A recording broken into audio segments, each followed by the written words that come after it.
employers themselves. So people started sending me, and these were like strangers that were sending me job listings and kind of advice for interviewing and things like that. So people were becoming more and more invested in my story. And I ended up finding my dream job in 2 weeks, turned down 4 job offers in the process, which like it's never happened before. You know, I was going on 3 to 4 interviews every single day. And when I wrote the article that did go viral, it was actually more of like an update for my connections than anything. It was kind of like, guys, like I found a job and I just want to let you know and put it out there. And I knew pretty early on, and Rachel, I'm sure that you can kind of relate to this, you know, pretty early on that something weird is happening. And for me, I had gone and did like all the things that you do before you like start working a job. So I got my police check and went and got groceries and like got like new pens, and I come back and I have like thousands of connection requests. And I was like, this is weird. This is not normal. And it was an interesting time because everybody thinks that, you know, when you go viral, it's like fantastic thing and you're like on cloud 9 and everything's lovely. And what I found was it was actually really terrifying for me. Yes. For a few reasons. Number one, I made a statement that this was my dream job before I'd actually started the job. So in a way, I'm pretty lucky that it's worked out the way it has, because it could have gone in a different direction. I would have looked like a complete fool. But also, you know, when you go into a job, you don't want to be loud and be like, here I am. And so that kind of busted my cover a little bit. And also, you almost have to, you become like a supervisor of the narrative, right? Because you actually have to, the first 500 likes on whatever I post are generally from like my connections, or like we're connected somehow. And then you get to a point where like you don't know the people that are commenting, and that's when you start getting like the trolls and you get like the negative comments and things like that. And so you actually have to start babysitting that thread to make sure that it doesn't go into a direction that you don't have control over. And then you get to a point where you just have no control, period. And that's hard if you're like I'm like a control freak. So I was like panicking all the time. So long story short, it ended up being read by over 150,000 people, shared over 1,000 times. And then obviously the update also went viral as well. And from there, I kind of realized that I really, really liked writing about my career experiences. Yes. And it felt really good to have a space where I could be myself as well. And so I started just writing about my career experiences. You know, like I had like this terrible interview before that. So I wrote about that.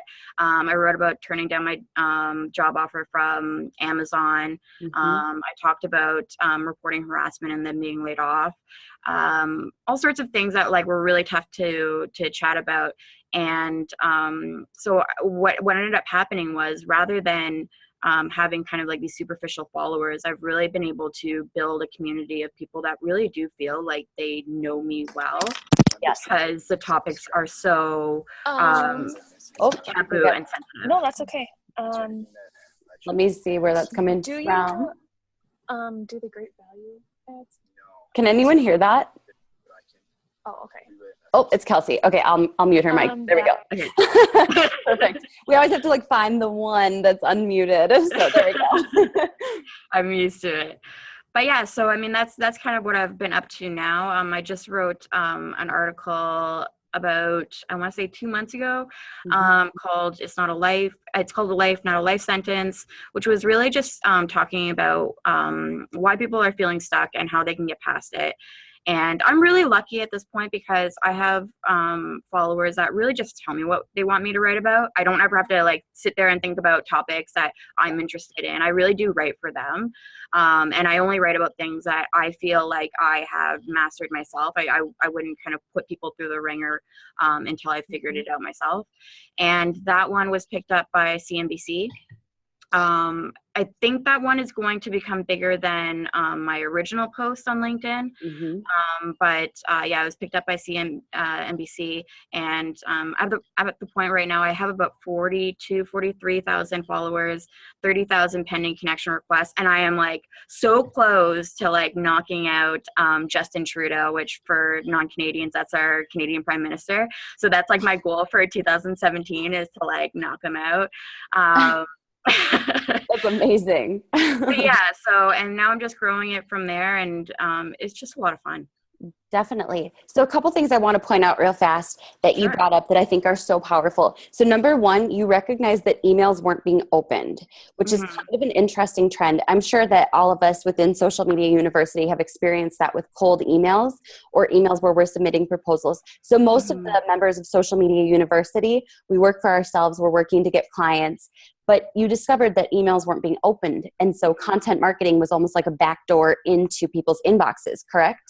Yeah, I mean, it's no secret that, you know, like the landscape overall for job seekers and for marketers is becoming more and more competitive, and you're battling for people's attention, and you can't just think like, you know, I have great content, why are people not looking at it? You actually have to show people that it's worthwhile. And I mean, a big part of my strategy is just gearing it towards providing value for people. Even when I didn't have a job, I was like, what do I have to give right now? Okay, I have knowledge. I've been in this field for 6 years now. So I have that. I have my time. Like if somebody wants like a consultation, I can do that right now. And, you know, that's not a route that most people take because they think that it's kind of a waste of time. And I would say that's it's a really missed opportunity. Absolutely. So that's one important part, is that there's an opportunity to get in front of people when you're talking about what they want to see and what they want to hear about. Another thing that I think that you bring up that's a really interesting point is kind of how big viral feels. I will say, you guys, I don't think I've talked much about my viral journey, but when it started to happen, you don't really know what to do. It's a little bit scary. And so when content starts to go viral, you think it's going to be amazing. And it's very overwhelming. You start getting hundreds of friend requests on social media platforms. People are personally attacking you. There are so many crazy things that happen with going viral. What was the biggest thing that you learned in that process of, because that's the ultimate trial by fire as a social media manager. How do you handle the pressure from trolls and from people who just aren't nice when something goes completely viral? I don't know what it's like. You know, I'm branching out into Facebook and Instagram and YouTube in this year. But for me, I have learned to really embrace people that leave negative comments. For one, it's an opportunity for me to kind of like rise above and give a great response. But secondly, you know, when people are commenting on whatever content you have, even if it's a negative comment, it gets spread to their entire network. So in my head, I'm kind of like, you know, it's still good for me because just because that's the opinion of that person that's writing it, for one, it's their reputation. So if you want to, like, especially with LinkedIn, like your title and your where you work is connected to your name. So if that's what you want to do with your personal brand, by all means, go for it. Yes. But that doesn't mean that everybody that's in that person's circle also feels the same way. And I can, first of all, I can tell you that when it comes to people that have like trolled my content, 9 times out of 10, I turn them into friends, genuinely. Because most of the time when people are leaving comments, it's pretty much just like, acknowledge me. I just want to be acknowledged. I just want to be appreciated. So I think it's a little bit different than other platforms because I know that people can go on anonymously, but generally with LinkedIn, it's been pretty good with that. And then also, you know, like when people see that, then I've had people reach out saying, yeah, sorry about my friend, but I think that your article was amazing. So you do learn to embrace it, and it really is part of the package. And in a weird way, you do also get used to those comments, and you realize that it's more of a reflection of the commenter and really not on your content itself. I agree 100% with that. And one of the things that I think you've done really well is to turn it around and handle them with such maturity that it speaks to your professionalism as a social media manager. You're not going back and attacking people, you know, personally. And that's sometimes what the downfall is of a viral post. People read into comments too much. Whereas you really can't, because you're going to get hundreds and thousands of comments. You know, there was one person, this is kind of funny because my post was about my small wedding ring.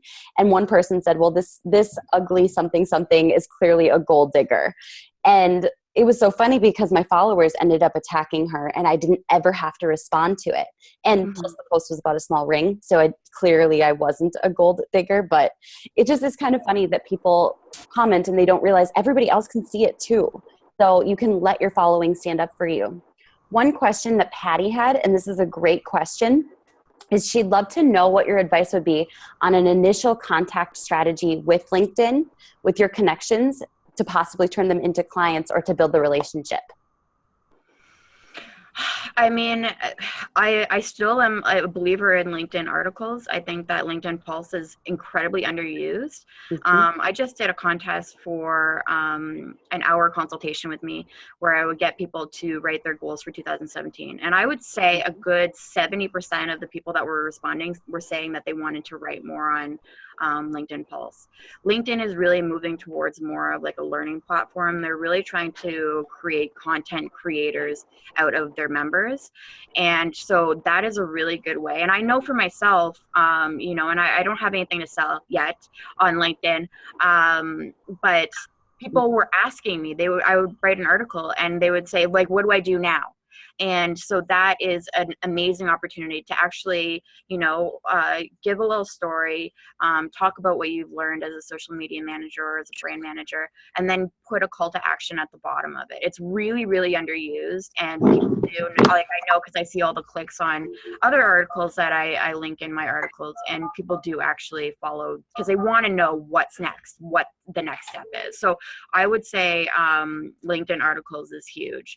Another thing is give them value. You know, like there's all sorts of content that's great out there. I love to use things that I find on social media today and send it out to like students or people that are just starting out. Why not take a piece of content that you think is really interesting and send it out to people that you think would be interested? And that's it. Like I'm telling you that you don't need to pitch, if that makes any sense. Like you don't have to say, this is what I do, because if you provide value, that person's going to be curious enough that they're going to find it themselves. And do you find that providing the value can be as simple as a LinkedIn Pulse article, or do you sometimes even send direct articles or value to people one-on-one? Do you do a combination of both? So I do a few things. So when I post, I never share the LinkedIn article directly to LinkedIn. I actually will publish it and then grab the URL of the article and create an update so that I can give people more context for one, and also add an image, which is just going to amplify the context for them. The second thing that I do is I take that same article and I will add it to different groups that I'm part of. That's in a fantastic way. And by the way, don't just join groups that are, you know, social media managers or marketing professionals or whatever. Go for things that people normally wouldn't. Like I'm part of like franchisee groups. I'm part of PR groups, all sorts of things. And add it in there as well. Or even, you know, auto detailing professionals. Like do something different than what other people are doing. I mean, that's how people are winning right now, is because they're thinking a little bit outside of the box, especially when it comes to LinkedIn. Which, by the way, I just saw an article has twice as much conversion rate as Facebook and Instagram and Twitter. I can't say I'm surprised about that, because one of the things I teach in Social Media University is that LinkedIn is the most powerful platform for finding clients. And I actually really, really agree with that. And that's without spending $1 on Facebook, or I'm sorry, on LinkedIn advertising. Yes. That's all just organic. That's through content marketing, building connections and relationships, sometimes just asking questions and messages. There was another question as well. And if you guys have any questions, feel free to drop them in the chat and I'll make sure that Michaela gets to them. They're kind of fun questions. There was a question from Glow, I want to say. Yep. And she said, how did you handle your image being used for an ad that you had nothing to do with? I saw that as well, which is crazy. How did that whole process go and how did you handle it? So a couple different ways. Like for one, the thing that made me upset about that, and I am used to people taking my image. I've seen like Twitter bots and things like that. I know that that is part of this whole game. I do get that. the problem that I was having with that in particular was the fact that it was sent to me by one friend and then a reader who had clicked on the ad thinking that I had written another post. And in my head, I wanted it removed as quickly as possible because it looked like a scam. Because I even tried calling the phone number, it goes straight to voicemail.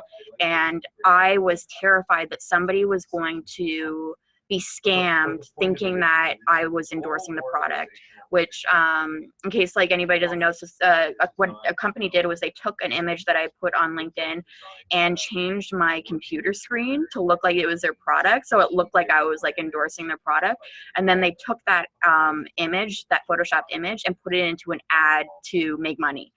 And so what I did was I just submitted a report for copyright infringement to Facebook, and luckily they removed it right away and let the company know. The company did reach out to me, gave me a very kind of non-genuine apology, but I was really glad that it was taken care of so quickly. But I know that will happen probably again, but at least that now I know how to deal with it. Absolutely. I feel like you've learned a lot of lessons just in this one short year. There's definitely something very interesting about being launched into a place of being an influencer. And it still is a weird word to embrace. I always feel like it's so bizarre. Influencer? No, I'm just me, but there's definitely, you learn a lot when you're instantly put into a public position where people are looking up to you. So you've handled things really well. Elizabeth asks a great question. She says, is it better to show an intro to your Pulse article and put a link to your blog to read the rest of it, or just post the whole article in Pulse? And real fast, I want to say, I know that for you, LinkedIn has been the majority of your strategy since you haven't had your own website and your own company that you're marketing. So I guess you could answer that two different ways, but I want to hear your thoughts on that. Yeah. So I will be moving more towards having, a blog so that I have kind of an independent space. It's really important to always think about the fact that when it comes to social media, you are renting that space.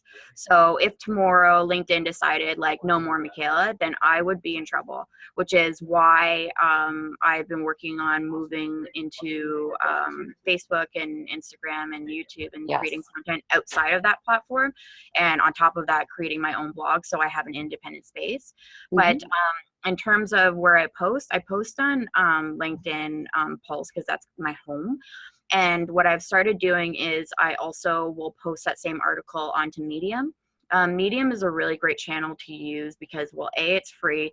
B, it is like the easiest platform to use. You can actually literally like copy and paste, like even with the images, your LinkedIn Pulse post and then plug it into Medium. But what's great about Medium is that a lot of journalists and websites use Medium to try to find content. So that is how I've gotten a couple of my posts published because they'll grab it from there. That's amazing. Is that how you were contacted by CNBC? Was through Medium? You know what? I don't really know with CNBC. I'm pretty sure because I also will share it on Twitter and Facebook. But at this point, really, my followers do a lot of the work for me. Like they'll post on Twitter, and I do believe that they had seen the link on Twitter and then clicked on the LinkedIn article and did it through that. But like the more places that you can put your content, the better. Absolutely.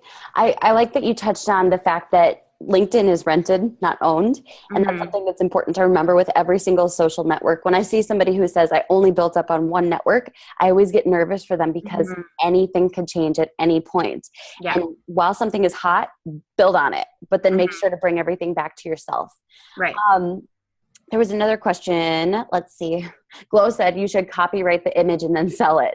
You could probably do that with a lot of your images, but you'd also want to be careful to not put your name attached to a scammy company that goes to voicemail. Pedersen says, when sharing an article, you said you were grabbing the text, adding the URL, and doing an update. Is this what you do with your own article or other articles as well? I just do it with my own art. I never even thought about doing it with other articles, but that would be kind of interesting. No, I only do it with my own articles right now. Okay, excellent. What other questions do you guys have? I know I have a couple of thoughts that I've had, and you may or may not be able to answer them while you're in the office. Do you also take clients on the side, or are you just focusing on your 9 to 5 at this point? Right now, what I do is, I mean, I'll consult for friends, but right now, and I can't talk about everything because it's still in the works, but I am working on other projects that do involve grade A and are on the side. So it's going to be good because it's going to allow me to kind of keep working on my personal brand, but also be doing work that's more related to what I specialize in. But they're like super supportive of me kind of doing my own thing as well. That is so cool. Yeah. Absolutely. Another question Geraldine has is, what is the type of content that you have found that works the best on LinkedIn? I think it's going to be a little bit different for everybody. I mean, this is how I see it. I see, or Facebook is definitely more entertainment. People are kind of into consuming lighter content. Videos are great, all that good stuff. LinkedIn is a little bit different. Videos don't work very well. People just are sitting at their desk and they can't watch videos for the most part. But what they're looking for is things that are going to help them improve. So it's really all about self-improvement. So that can differ from person to person. I've seen people that have done really well with like really specialized content talking about like specifically in their field. For me personally, my followers have kind of steered me in the direction that I'm going right now. But for the most part, it's things that you can back up. Like if I were to just write a post, just as an example, the one that was picked up by CNBC about how to get unstuck, it would be an okay article. But the reason that it ended up getting so big was the fact that I put some skin in the game. You know, I've worked, I've cleaned urinals, I've like worked as a can of beans, like all sorts of things, and I wasn't afraid to show those photos as well, to show what the process of kind of like working your way up looks like. Yes. And I think that's a missing piece for a lot of people. Like nobody wants to be talked at. You need to know like, okay, this person has been through it, or this person is putting out a little bit of vulnerability, and then go into your advice for following that same path. So I have a little bit of a formula when it comes to my posts. I think that's really cool. And one of the things I talk about with the viral formula is there has to be an emotional connection. It's less about the brand, less about the business, more about the emotions behind it. But I'm guessing that it's a little less emotion that is needed on LinkedIn to go a long way. Would you disagree? Full on emotion? It's full on emotion, and it's funny because I do have some friends, and I this writer that I work with, she does self-help. She does self-help books, but she has a really interesting voice. It's like she uses a lot of like humor. She has a little bit of a potty mouth, and I think it's like phenomenal. I love it. And she has always steered clear of LinkedIn for exactly that reason. She's like, it's too touchy-feely for LinkedIn. And again, it goes back to the fact that people are looking to kind of self-develop, and a big part of that, and like the basics of that, are you need to have confidence. You need to like figure out why you're feeling stuck, or why you're feeling like you're in a rut. You need to figure out when you need to move on.